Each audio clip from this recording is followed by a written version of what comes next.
Cashless अर्थव्यवस्था के लिए सरकार एक और बड़ा कदम उठा सकती है। सूत्रों के मुताबिक आज कैबिनेट की होने वाली बैठक में सरकारी कर्मचारियों को कैश में सैलरी देने पर पाबंदी लगाने वाले अध्यादेश पर मोहर लग सकती है। वहीं सरकार ने ऐलान किया है कि 2 करोड़ तक के टर्नओवर वाले कारोबारी अगर कैशलेस ट्रांजैक्शन करेंगे तो उनकी अनुमानित आय 8% की बजाय 6% मानी जाएगी और उन्हें इसी पर टैक्स देना होगा, यानी अनुमानित आय 16 लाख के बदले 12 लाख मानी जाएगी।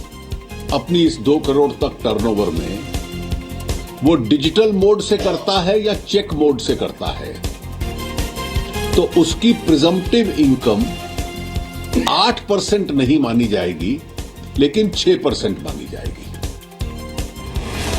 वित्त मंत्री ने लोगों को सलाह दी है कि 5,000 रुपए से ज्यादा के पुराने नोट एक मुश्त जमा कराएं। वित्त मंत्री के मुताबिक बार बार पुराने नोट जमा कराने से शक होता है। Whoever has got old currency must go and deposit it in one go.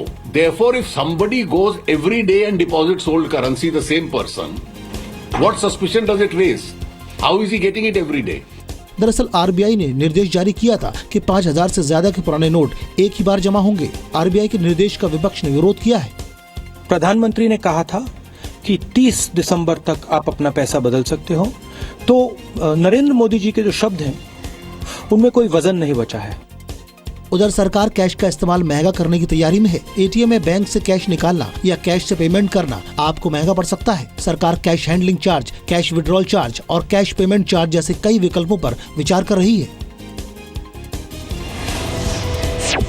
नोटबंदी के बाद इनकम टैक्स विभाग ने 3,000 करोड़ से ज्यादा की अघोषित आय पकड़ी है। सूत्रों के मुताबिक 19 दिसंबर तक आयकर विभाग ने 3,185 करोड़ रुपए की अघोषित आय का पता लगाया है। इनकम टैक्स विभाग ने देश के अलग अलग हिस्सों में 776 ठिकानों पर छापेमारी और जांच की कार्रवाई की है। इस दौरान 428 करोड़ रुपए के नोट और ज्वेलरी जब्त की गई है, जिसमें 86 करोड़ के नए नोट हैं। इतना ही नहीं, 8 नवंबर के बाद 3100 से ज्यादा लोगों को आयकर विभाग ने नोटिस भेजे हैं। इनकम टैक्स विभाग ने 220 से ज्यादा गंभीर मामलों को सीबीआई और ईडी को सौंपा है।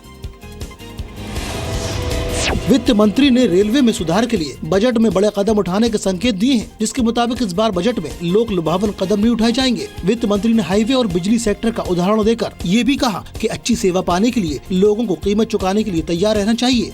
If you provide services,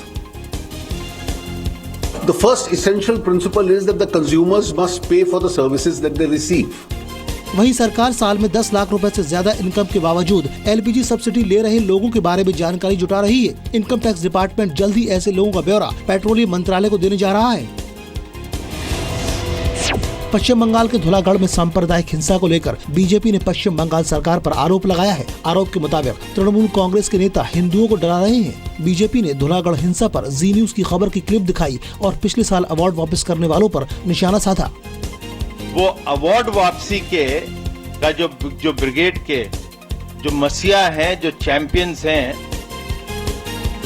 उन्होंने भी ये वीडियो जरूर देखा होगा। सोशल मीडिया में बहुत चलता है। Where are they? आप चुप क्यों हो? वर्नाकुलर मीडिया ये चीज दिखाती नहीं है बंगाल के अंदर। वो कहती है दादरी दिखा देंगे हम, गुजरात दिखा देंगे हम, क्योंकि कम्युनल में अगर हम बंगाल में ऐसा होता तो हम नहीं दिखाएंगे।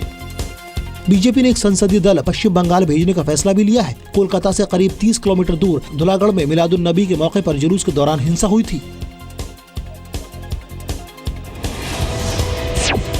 जैश के आतंकी मौलाना मसूद अजहर ने नगरोटा में सेना कैंप पर हुए हमले में अपना हाथ कबूला है। जैश ए मोहम्मद की मैगजीन अल कलाम में अजहर ने लिखा है कि इस हफ्ते पब्लिकेशन में देरी हो गई क्योंकि नगरोटा में हमला चल रहा था। उत्तरी कमान का दिल माने जाने वाले कैंप पर हमला आसान नहीं था और मुजाहिदीन ने कमाल कर दिया।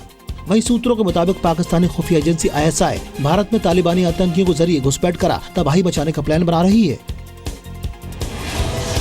RSS चीफ मोहन भागवत ने कहा है कि RSS रिमोट कंट्रोल नहीं है और इसका लक्ष्य एक मजबूत राष्ट्र का निर्माण है जिसके जड़ों में हिंदुत्व होना चाहिए। उन्होंने कहा कि संघ का लक्ष्य एक सही नेता के साथ एक मजबूत राष्ट्र का निर्माण करना है। भागवत के मुताबिक RSS समाज में सही बदलाव लाने का प्रयास करेगा।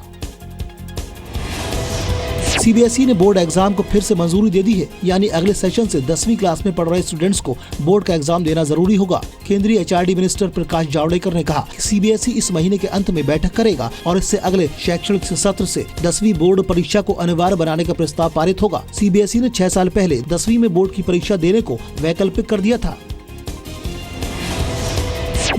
टर्की में रूसी राजदूत की हत्या का नया वीडियो जारी हुआ है। अंकारा की आर्ट गैलरी में रूस के राजदूत आंद्रे कार्लोव को अंकारा की स्पेशल फोर्स के जवान मेवतुल मेर्त एंटटस ने गोली मार दी थी। राजदूत की हत्या के बाद रूसी राष्ट्रपति व्लादिमीर पुतिन ने आतंक के खिलाफ लड़ाई को मजबूत करने की बात की। अमेरिका के नव निर्वाचित राष्ट्रपति डोनाल्ड ट्रंप ने भी ट्वीट करके टर्की, जर्मनी और स्विट्जरलैंड में हुए हमले के बाद दुनिया को आतंकवाद पर अपनी सोच बदलने के लिए कहा है।